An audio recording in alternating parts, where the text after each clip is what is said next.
जय शिवराय मित्रांनो, मृगगडाकडे जात असताना मध्ये उमरखिंडला रस्ता लागला, तर म्हटलं चला उमरखिंड बघून घेऊया.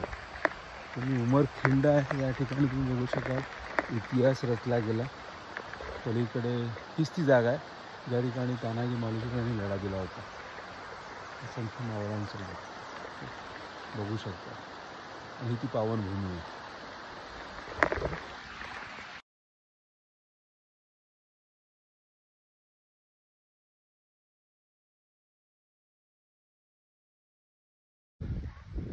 मृगगडाच्या पायथ्याशी पोहोचलो मी. आता गाडी पार्क केल्यानंतर पुढचा प्रवास सुरू करतोय. सोबती हे प्रेमी आहेत, आणखीन दोन पुढे गेलेत. या पाठी हा दिसतो हा मृगगड आहे.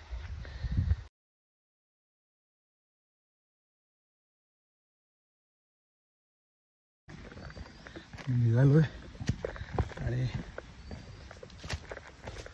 थोडं कातळ क्रॉस केल्यानंतर अशा फक्त ते जंगल लागतं आणि जंगलातून हा प्रवास करत चाललोय पुढे. माझे मित्र पुढे गेलेत.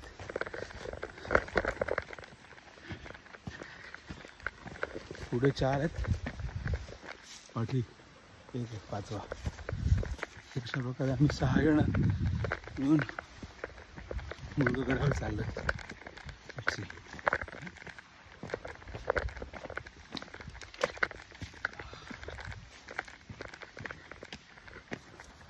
मृगगडाकडे जाताना ही एक चढण आहे. थोडीशी गॅप आहे, पण दोन्ही बाजूला तुम्ही बघू शकता दोर आहेत आणि हे दोर पकडून तुम्ही वरती येऊ शकता. आणि वरती आल्यानंतर हा बोर्ड आहे. इथून डाव्या बाजूनी पायवाट आहे, मला वरती गडाकडे घेऊन जाते. सुरक्षित रस्ता आहे आणि रोप्स पण दिलेले आहेत.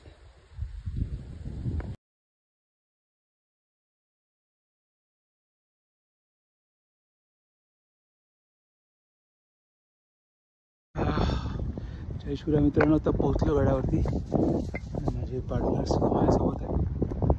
नजारा बघू शकता तुम्ही. या पायऱ्या वरती जाण्यासाठी आणि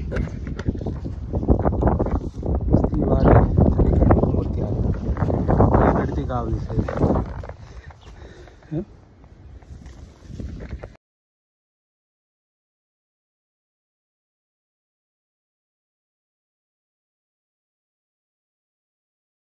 वरती एक छोटासा हौद आहे, मला दाखवतो. हे बघू शकता. ओके, रिकाम आहे. इथे उतरायला पायऱ्या दिल्यात. पुढे बंद आहे, कदाचित ते नंतर बंद केलं असेल. हे आमचे पार्टनर आणि हे हौद.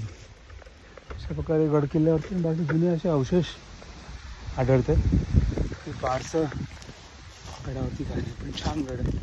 छान ट्रेक करण्यासारखं आहे.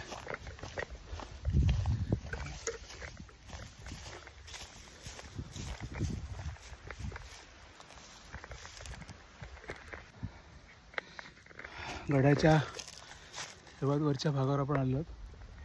बाले किल्ला भरू शकतो आपण. या ठिकाणी पुन्हा जुने अवशेष आहेत. कदाचित हे राहण्याचं घर असेल. बघू शकता दगडी अवशेष. हे पाण्याचं छोटंसं वॉटर टँक घरच्यासाठी. हा सगळ्यात उंच भाग आहे गडाचा.